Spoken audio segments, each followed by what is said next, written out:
प्रिय पिता, मैं रात के माध्यम से मेरी रक्षा करने के लिए धन्यवाद देती हूँ।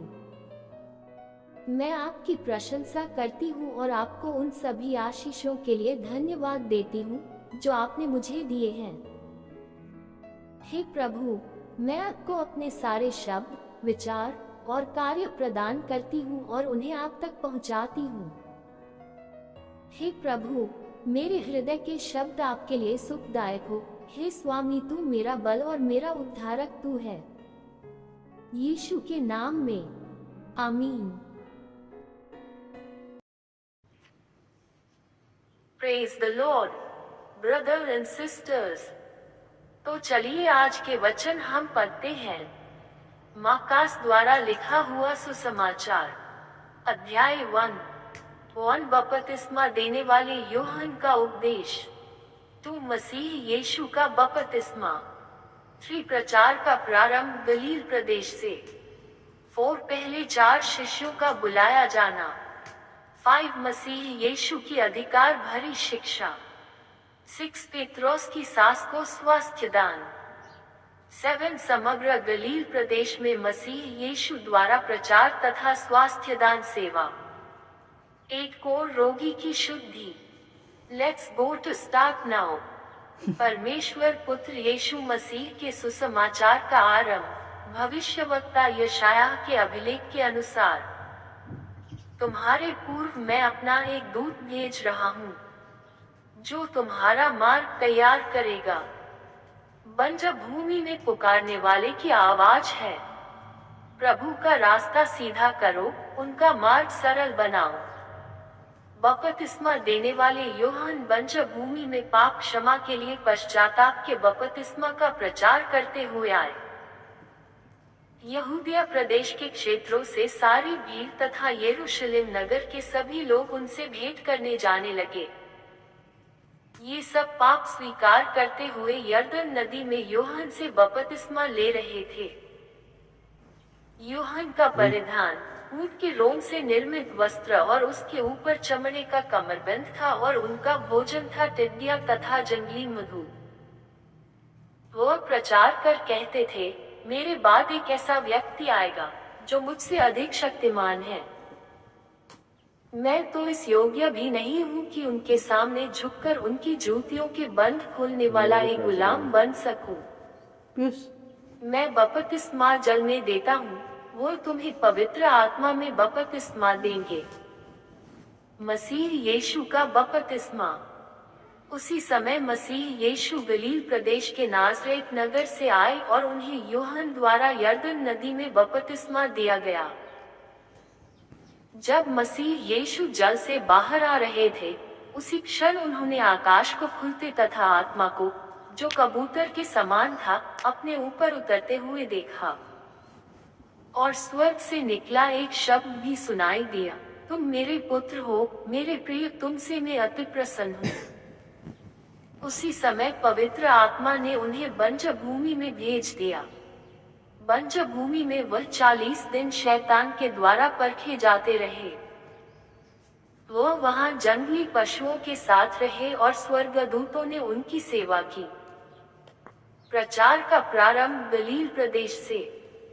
यूहन्ना के बंदी बना लिए जाने के बाद यीशु परमेश्वर के सुसमाचार का प्रचार करते हुए गलील प्रदेश आए। उनका संदेश था, समय पूरा हो चुका है, परमेश्वर का राज्य पास आ गया है।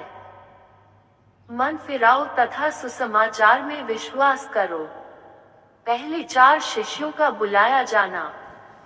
गलील झील के पास से जाते हुए मसीह यीशु ने शिमोन तथा उनके भाई आंद्रियास को देखा, जो झील में जाल डाल रहे थे। वे मछुआरे थे। यीशु ने उनसे कहा, मेरा अनुसरण करो, मैं तुम्हें मनुष्यों के मछुआरे बनाऊंगा। वे उसी क्षण अपने जाल छोड़कर यीशु का अनुसरण करने लगे। आगे जाने पर उन्होंने जेबेदियोस के पुत्र याकूब तथा उनके भाई यूहन्ना को देखा। वे भी नाव में थे और अपने जाल सुधार रहे थे। उन्हें देखते ही मसीह यीशु ने उनको बुलाया। वे अपने पिता जेबेदियोस को मजदूरों के साथ नाव में ही छोड़कर उनके साथ चल दिए। मसीह यीशु की अधिकार भरी शिक्षा। वे सब कफरनहूम नगर आए। शब्बात पर मसीह यीशु स्थानीय यहूदी सभागृह में जाकर शिक्षा देने लगे। लोग उनकी शिक्षा से आश्चर्यचकित रह गए, क्योंकि वह शास्त्रियों के समान नहीं परंतु इस प्रकार शिक्षा दे रहे थे कि उन्हें इसका अधिकार है। उसी समय सभागृह में एक व्यक्ति जो दुष्टात्मा से पीड़ित था चिल्ला उठा, नाज़रेथवासी यीशु, क्या चाहते हैं आप? क्या आप हमें नाश करने आए हैं? मैं जानता हूँ कि आप कौन हैं, परमेश्वर के पवित्र जन। चुप! उसे फटकारते हुए मसीह यीशु ने कहा, बाहर निकल जा इसमें से। उस व्यक्ति को मरोड़ते हुए वह दुष्टात्मा ऊंचे शब्द में चिल्लाता हुआ उसमें से बाहर निकल गया। सभी हैरान रह गए। वे आपस में विचार करने लगे, यह सब क्या हो रहा है? यह अधिकार पूर्वक शिक्षा देते हैं और अशुद्ध आत्मा तक को आज्ञा देते हैं और वे उनका पालन भी करती हैं। तेजी से उनकी ख्याति गलील प्रदेश के आसपास सब जगह फैल गई। पेत्रोस की सास को स्वास्थ्य दान। यहूदी सभागृह से निकलकर वे सीधे याकूब और यूहन्ना के साथ शिमोन तथा अंद्रयास के घर पर गए। वहां शिमोन की सास बुखार में पड़ी हुई थी। उन्होंने बिना देर किए मसीह यीशु को इसके विषय में बताया। मसीह यीशु उनके पास आए, उनका हाथ पकड़ उन्हें उठाया और उनका बुखार जाता रहा तथा वह उनकी सेवा टहल में जुट गईं। संध्या समय सूर्यास्त के बाद लोग अस्वस्थ तथा जिनमें दुष्टात्माएं थी उन लोगों को यीशु के पास लाने लगे। सारा नगर ही द्वार पर इकट्ठा हो गया।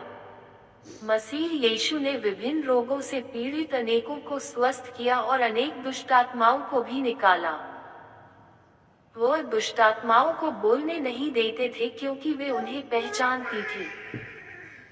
समग्र गलील प्रदेश में मसीह यीशु द्वारा प्रचार तथा स्वास्थ्य दान सेवा। भोर होने पर, जब अंधकार ही था, मसीह यीशु उठे और एक सुनसान जगह को गए। वहां वह प्रार्थना करने लगे। शिमोन तथा उनके अन्य साथी उन्हें खोज रहे थे। उन्हें पाकर वे कहने लगे, सभी आपको खोज रहे हैं। किंतु मसीह यीशु ने उनसे कहा, चलो कहीं और चलें, यहाँ पास के नगरों में, जिससे कि मैं वहाँ भी प्रचार कर सकूं, क्योंकि मेरे यहाँ आने का उद्देश्य यही है। 3 वह सारे गलील प्रदेश में घूमते हुए यहूदी सभागृहों में जा जाकर प्रचार करते रहे तथा लोगों में से दुष्टात्माओं को निकालते गए। कोढ़ रोगी की शुद्धि। एक कोढ़ रोगी उनके पास आया। उसने मसीह यीशु के सामने घुटने टेक उनसे विनती की, आप चाहे तो मुझे शुद्ध कर सकते हैं। तरस खाकर मसीह यीशु ने हाथ बढ़ाकर उसे स्पर्श किया और कहा, मैं चाहता हूँ, तुम शुद्ध हो जाओ। उसी समय उसका कोढ़ रोक जाता रहा और वह शुद्ध हो गया। मसीह यीशु ने उसे उसी समय इस चेतावनी के साथ विदा किया, सुनो, इस विषय में किसी से कुछ न कहना। हाँ, जाकर स्वयं को पुरोहित के सामने प्रस्तुत करो तथा अपनी शुद्धि के प्रमाण के लिए मोशे द्वारा निर्धारित विधि के अनुसार शुद्धि संबंधी भेंट चढ़ाओ। किंतु उस व्यक्ति ने जाकर खुलेआम इसकी घोषणा की तथा यह समाचार इतना फैला दिया कि मसीह यीशु इसके बाद खुल्लम खुल्ला किसी नगर में न जा सके और उन्हें नगर के बाहर सुनसान स्थानों में रहना पड़ा। फिर भी सब स्थानों से लोग उनके पास आते रहे। प्रभु की नाम की महिमा हो।